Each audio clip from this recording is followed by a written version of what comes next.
Hey, good morning, Pete, North Las Vegas.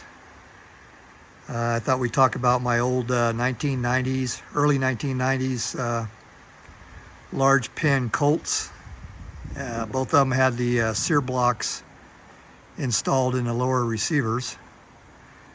And one of them I decided to fix that problem. And we'll get into that a little bit later here in the video. But the one closest to me is a Match Sporter H-bar, and that's a Match Target, which came with the detachable carry handle, so A3/A4, whatever you want to call that thing. Okay, so my Sporter is all original, except for the front pivot pin. That's a K&S push pin. Both these rifles originally came with a screw and a nut, and that's just how Colt did things back then on these 1990 Sear block lowers. The Sporter match bar is also a 1-in-7 twist.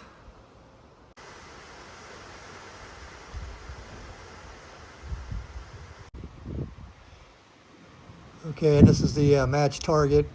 And when they did the roll stamp on this receiver, they didn't do a very good job. Like the top half of it's all kind of washed out. And when I purchased the rifle, I didn't notice that at the FFL. It wasn't very well lit inside the store, and I didn't notice that the Colt logo wasn't as good as it should have been. But same thing on this K&S push pin. This rifle also came with a screw and a nut to hold the pivot area together. And this is a 1-in-9 twist.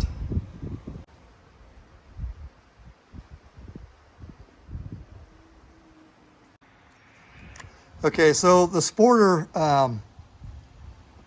originally came with a flash hider, and the Match Target, they did not come with a flash hider. They were a crown barrel. And I had this flash hider machined and threaded and installed by a local metro deputy sheriff who does gunsmithing on the side. And he threaded the barrel for me and spun the A2 flash hider on there. But when I originally had the rifle, it was just a crown target barrel.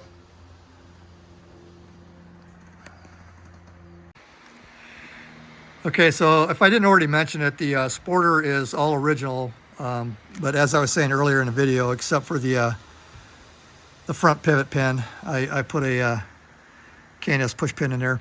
But anyway, for those of you that aren't familiar with the Colts back in the 1990s, what they did is on these trigger and hammer pins, they oversized them to about 0.169, and the pinhole is about 0.170. So Colt put larger pins in here than the 0.154 mil spec. And I'm not going to get into every last little detail on what Colt was doing back then with these things. But I thought we'd talk about the Sear block a little bit, and then I'll show you what I did on the Match rifle. So because Colt put this Sear block in here, it takes a special bolt carrier. And you can see that the back of the bolt carrier is notched out. And like I said, I've talked about this before in a few other videos, but I wanted to talk about this on the A2 because it's all still original. And then I'll show you what I did on the Match Target so I could run whatever kind of bolt carrier that I wanted to. Okay, so here's the Sear block on the Sporter. And like I was saying earlier in the video, this is all original except for that front pivot pin. And then, like I was showing you just a second ago, it takes a special bolt carrier to slide over the top of that Sear block. So what I did on this one here was I ground down that Sear block, and I used a Dremel to do that. And that allows me to run a standard full-size M16 bolt carrier. And I really took my time on this, and I ground this down, and I didn't even bother the anodize or the paint, whatever Colt's using back then. But I was real careful. And what I did was I came in with a Dremel and a cutting wheel, and I came in this way and cut down, and then I came in this way and cut down and got rid of most of it. And then what I did was, once I got rid of most of it, I very carefully pulled the disc towards me, and that allowed me to control it so that I wouldn't hit the receiver, and just really took my time. And I came in at just an angle, so I thought, well, if I did end up nicking this, it would just be the very top, and then I could come in with some aluminum black and you wouldn't notice it. But I managed to get all this ground down to be able to clear that bolt carrier group, and I didn't even so much as put a scratch on the edge of the receiver.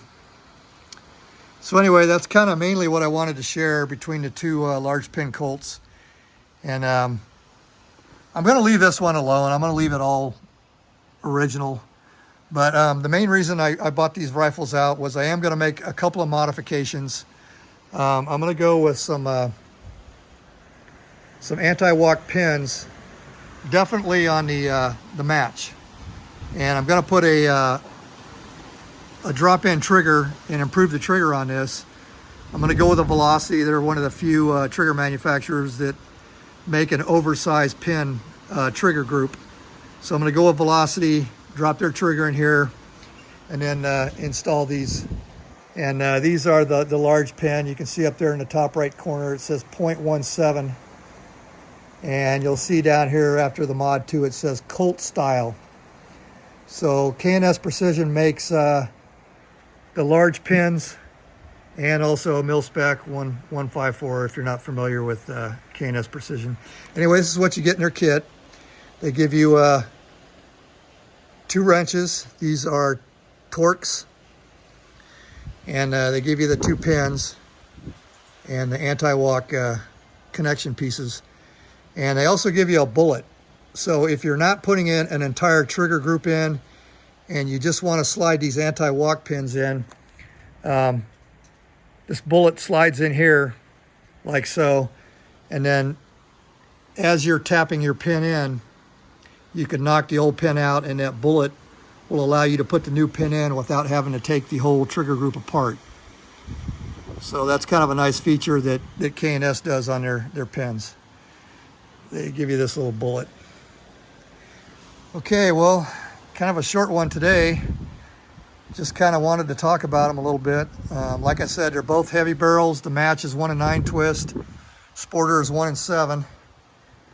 Pretty low mileage rifles. The other thing I can mention is this is an F marked, and because this is an A2, that's just a standard A2 front sight base. So what's the difference between a standard A2 and an F mark? The F mark sight base is 40 thousandths taller where the sight post fits in. And the reason that they made this F marked and the sight base 40 thousandths taller was because when they designed the detachable carry handle, that's just how things worked out to maintain enough material on the upper receiver. And then the other thing they did was, if you're not familiar with this, is the drum on the detachable is 3 and 600 meters, and on the A2 it's 3 and 800 meters. Now 800 meters iron sights on an AR platform is pretty optimistic. Even 600 meters with iron sights is getting a little optimistic. But anyway, when you zero a flat top, a detachable carry handle, most of these carry handles have a Z mark, and the Z mark is 2 clicks up. So you can see that Z mark right there. So you put this on Z, and then you adjust your front sight post height for your 25 meter zero. And then once you're done zeroing it, you click this back. Now on the A2, they don't, most of these do not have a Z mark. If it has a Z mark, that's kind of news to me. So the old A2 style drum, you go 1 click up from the, that was 2 clicks. So 1 click up and you won't see any Z mark on this drum.